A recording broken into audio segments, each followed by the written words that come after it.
everyone, welcome back to the Talking Podcast. Thank you so much for joining us this week. My name is David Mubita, aka the People's Choice. We are super happy to be back this week, and of course, we have one of the greatest on the show today. And yeah, he needs no introduction. We'll soon get to know more about him. So yeah, he's making his first debut here on the show, and we are so very much excited to have him because he is an expertise in content digital creation, and of course, you guys may be familiar with him and of course his content because he's international. And yeah, he's going to help us talk through this week's topic, which is the art of digital content creation. And of course, he is an expert in this area. So yeah, we'll be hearing from him soon. And yeah, welcome to the Talking Podcast. Thank you for having me. I'm happy to be here. And if you do want to intro me, that's okay too. Oh, great. You said I don't need an introduction, but I will take one. Right? Yeah, he needs no introduction, of course, because I mean, yeah, we may be all be familiar with him. And yeah, so but yeah, his name is Sonny. Sonny or Sunnyside. Yeah. Okay, So great. That's my entertainer name. I didn't really want to use a name, like my real name, so people could Google me too easily. So I just go by Sonny. Okay, Sonny. Yeah, so Sonny, welcome once again. And of course, we're happy, as I mentioned. And yeah, this is really great to have you here. So I've been a fan of your content, actually, for the past 1 year. And my housemate, my housemate, he watches your videos almost each and every day. He's from the Gambia. Shout out to you, Dembo. Yeah, finally, your man is here. And of course, yeah, he will be talking to you. And of course, I hope you're going to find this very helpful. And yeah, so Sonny, welcome once again. And please tell us a bit about yourself and maybe what brings you to Africa, or specifically what brings you to Rwanda. Sure. I am the host of the Best Ever Food Review Show. It is, we're coming up on 8 million subscribers on YouTube. We are the most viewed travel food show on any platform, YouTube or otherwise. And I've been doing this for a while, for 6 or 7 years now. I've only been doing it really well for like 3 years. Yeah. So I had to practice in the beginning and kind of learn a lot. But I have a team of 15 people. It's not just me. We work together as a team to make this happen, and that's everybody from researchers, producers, cameramen, post-production. Everybody working together to make these videos work and happen. And so currently we get about 30 to 35 million views per month on YouTube. And our mission is just to go out and kind of expose people to new cultures, new and different cultures, and we use food as a hook. Yeah. Because nothing gets people more interested in another culture than wondering, well, what the hell do they eat? Yeah. They're interested in that, and then you can bring them in for the rest. But that's what I do. Yeah, great. Thank you so much. So I know a few about you, and I discovered that you had actually gone to a school of film production. Currently, how are you being able to use your skills that you gained from film production? Okay. Yes, Sure. into content creation at the moment. So I did not graduate university, which is fun and ironic because I'm going to be speaking here today. Yeah. I failed out of 3 universities, actually. Really? University wasn't for me. And there's a bunch of reasons why. I don't want to get too much into it. The main issue was that I just didn't have a focus. I didn't know what I was doing. And I didn't have a purpose there. Okay. And so without a mission, I just kind of was aimless. And I didn't really see a lot of point in getting my schoolwork done. And eventually I failed out, and then it did a bunch of other jobs. Eventually, I did teach myself filmmaking through YouTube and practice and meeting other mentors in the area where I was living. Mm-hmm. And so I was able to adapt those skills and apply those skills to what I'm doing now. And I would say the number one thing for me was just being aware of having deliberate practice and knowing that I would have to practice over and over again to properly to improve my skills over time. Mm-hmm. I think a lot of young creators are very much in a hurry and they're very impatient. And I think I knew early on that it was really important to practice, get feedback from people, practice more, and not ever assume I was anything special. Mm-hmm. Even when I started YouTube, my mantra, people always ask me questions, how do I make more money? How do I get more people to watch my videos? Yeah. And my mantra was, and everyone else's mantra should be, how do I make better videos? How do I make better videos? How do I make better videos? That's it. The rest will come. If you're making good videos worth watching, eventually, if you make them good enough, people will come and watch them. Mm-hmm. Great. So your YouTube channel was launched in 2010, and you uploaded your first video on the 1st of December the same year. I would like to know, how's been your experience so far from the time you got started with content creation, especially for your YouTube channel? Well, yeah, I didn't think I'd be here. Yeah, I never would have guessed that the channel would have been this lucrative, that I would have built such a big team or such a skilled team. I never would have thought we would have this much influence, or that so many people would know about the show around the world. So that has been outstanding and awesome. And I try to be as humble about it as I can and take it in stride day by day. In the beginning, it was just, I had the skills as a filmmaker, or enough skills as a filmmaker, to start making my own content and stop making content for clients. Making content for clients sucks. Clients don't know what they want. And even worse, they don't know how to iterate what they want. And so, I was always making corporate videos and music videos and videos for other people before I got into this. So my background is as like a commercial filmmaker, directing and doing videography before I got into YouTube. And so I wanted to take the skills that I had and make something for myself. And so in the beginning, I didn't have really a grand vision. I just wanted to make better videos, keep practicing, and hopefully get more people to watch. Great. Talking of teamwork, I've noticed that you've been working with a great team, of course, behind whatever you do. Yes. How important is having a team with related skills on your team into this digital content creation?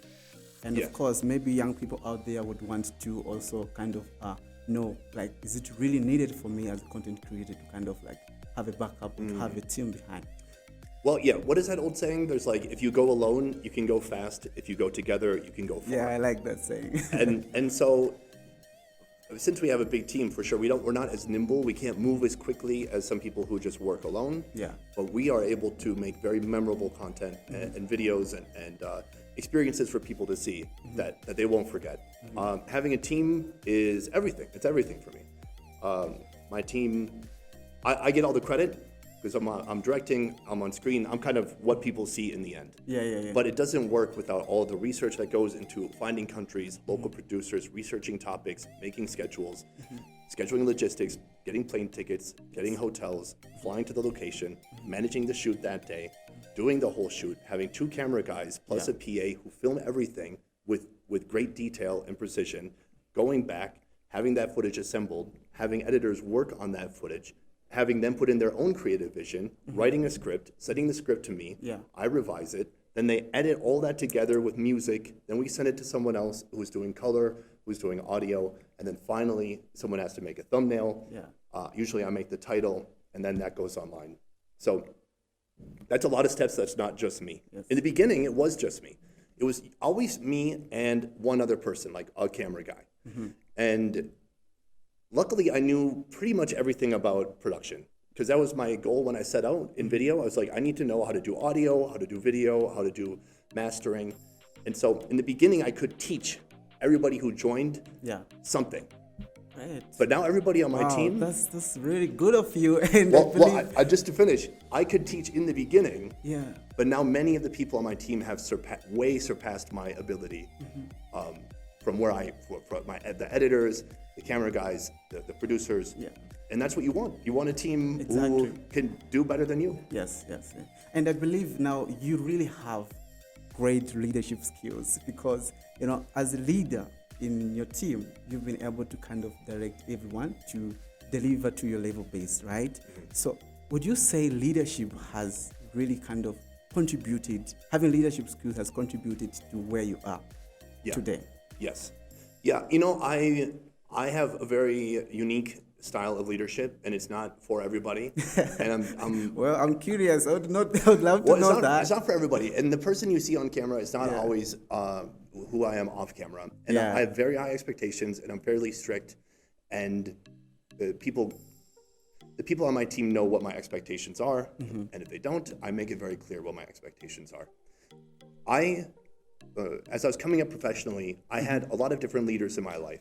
Some of them taught me what to do right, and a lot of them taught me what was wrong in a leader. And so the things I really valued in a leader was like clear communication. Wow, that's dope there. That's a very good point. Clear communication, and I think each and every guest that we bring on the show, they talk about having really good communication skills. And you're mentioning it. That's pretty nice. So clear communication and clear vision. Wow. And because I've worked with directors who it's like, what's your effing plan here? What are we doing? Why are we all here? And they're like trying to figure it out on the spot. And it's so uninspiring. And so even if I don't know 100%, I mean, we went through a lot of adversity during COVID because we are a travel channel who suddenly couldn't travel. But all along the way, we made plans, we had a vision, we figured it out. And so, yeah, communication, vision are two, and very high standards. Having high standards and holding the team to those standards, I think are a very important part of leading a team. Great. Before we wrap up, let's talk now about the business part of all this work, right? Digital content creation. It's one of the things now that the world is trying to, adapt to. And of course, if you go out there, you find a lot of people, upcoming digital content creators, and most of them, they actually do it for fun. Can we now talk on how one can leverage their ability to create content and monetize it? Well, so let me talk about video because that's more my wheelhouse. But I mean, there's an infinite number of ways to monetize your content. And it doesn't always have to be having a broad audience. For me, what's worked is having very mass appeal and not niche appeal. So you can either go macro or micro, right? And so for me, luckily, we have like a big audience. A lot of people are interested, but then when we try to sell a certain products, my audience is like too broad and it doesn't go that well. But we make the majority of our revenue through YouTube. But you don't have to have a huge audience. You could have a very specific, detailed audience. Do you know Gary Vaynerchuk? Do you know who that is, Gary Vaynerchuk? Yeah. Okay. I was hoping you didn't for some reason. No, I know. He talks about in one of his very famous. In one of his first books, he talks about somebody had written a book about how to like raise chickens in the city, just like a how-to guide for how to make their little house and what to feed them, and all they did was really focus on this very specific topic. It's not restaurant reviews, it's not sports, it's how to raise chickens on a small scale. And then they were able to get sponsorships from chicken feed and anything chicken related. And so they were able to turn that into a good career. Were they making millions of dollars? No, but they weren't working in a cubicle. They were doing what they wanted on their time, and they got sponsorships and they made a good living. So I would say it's tough to just give some advice in 2 minutes, but how to monetize. Find an audience. It all starts with an audience. If you don't have people to market to, because all the money is made through marketing in one way or another. If you don't have anyone to market to, then it's pretty tough to make money. Interesting. So what's your kind of advice to any upcoming content creator out there? Where do they have to start from, and what exactly should they put into consideration Practice. as they venture into this journey? Practice your ass off.